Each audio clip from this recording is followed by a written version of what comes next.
So I just got back my seat belt, so I'm ready to install them in the car. I sent them out to a place in Massachusetts. I'll include the name of the company and phone number and stuff in the description if you guys need to do that too. Sometimes it's not worth it to have them fixed because you can find used ones at junkyards cheaper. I wasn't able to, so I got both of the belt tensioners and the retractors, all 4 pieces done with shipping there and back for $235. I sent it out Monday or Tuesday and I already received them back. It takes them, they said, about a day to fix them. They fix them to factory standards. You have lifetime guarantee, and they even reset the seatbelt sensors or whatever they're called that are inside of that. All right, the way to remove your seatbelts if your car was in an accident and they went bad and you have to replace them. You have this little plastic trim down here. It has one bolt right here, or screw, whatever. It's a T30, and then right behind here there's a little clip. You can shove a flathead screwdriver and pop it outwards, and then this piece just slides out. After that, most likely your belt tensioner is bad. If this part is all squeezed up, like you can see mine was, but I sent them out and they got repaired. So if they're squeezed up, then you most likely have to have this replaced or fixed. So next thing you do, you'll also have these 2 little black clips will, clip into these holes right here. That's on the inside of this piece of trim. It's supposed to be like this. So you have this one connection. It just, you shove a flathead screwdriver in there and you go upwards and that will pop right off. Then you have one bolt right here. It's a T45 that you need to undo. My problem was I have these kinds of sockets and I can't fit it in there. So what I did, these seats are just bolted down with 4 bolts like that right there. There's 2 in the back and 2 in the front. Those are T50. So I just popped those out, and then you push the chair back until you can get to the front bolts and you pop them out, and then I just lifted up the chair enough to where I could get my socket in there to undo that bolt. You might have like a smaller socket that you can fit in here or something, or some other special tool, so you might not have to unbolt the chair. So yeah, you unbolt that, and then you have one socket, one screw here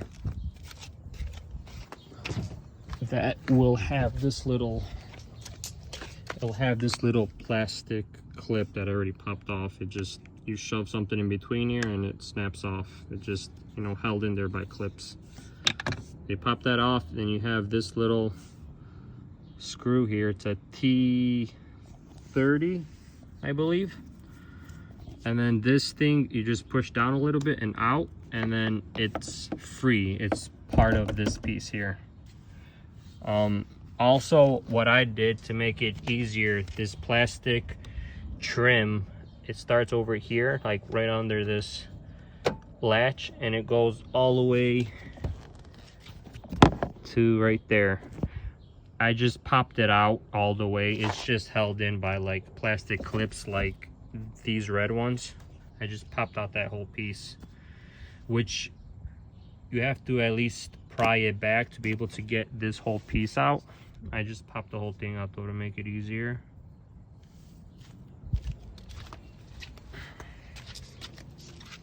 So after you unbolted that and you took out this plastic trim there, you have this piece right here. It's one piece. Mine's loose already, obviously, because I already took it apart and I'm just reinstalling my seat belts. So it has two little hooks that go into those holes right there, and this piece right here goes right in there. What I have to do is get my little plastic pry tool and pop these off and then snap them back into these grooves, and then I can just literally push this trim back into its place. So you know, after you unbolt those pieces on there, you have one bolt up here. It's a I believe it's a T50. Yep, it's a T50. You take that off. Right behind here you have a little plastic clip. You pop this off and this whole piece just unhooks off there. And then you have another bolt all the way at the bottom. That's a T50.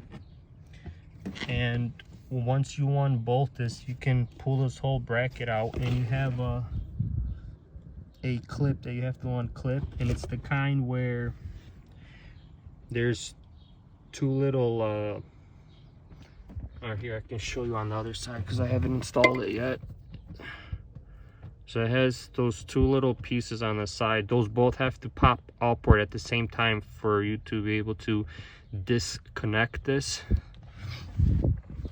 So the way I did it, because it was easier, just unbolt this and then this whole piece comes out and you can easily pop off that piece.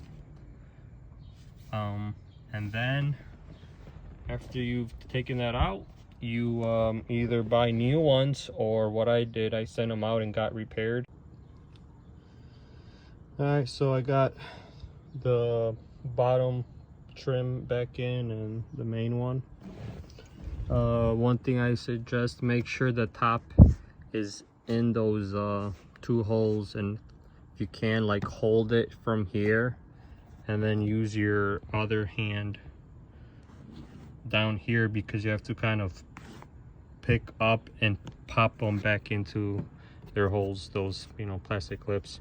And then obviously make sure your rubber trim is over your plastic, you know, everywhere, so you get a nice good seal. And that's it. Right, seatbelt is good to go. Gotta go do the other side, and I'm still waiting for my new leather cover for this chair. All right, hope this helps someone.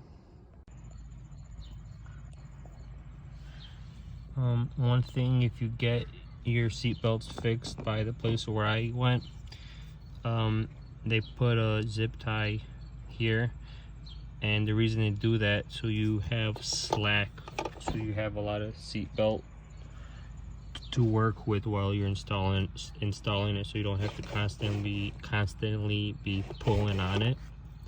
So now that I have it all pretty much bolted in here, I can, you know, clip it off.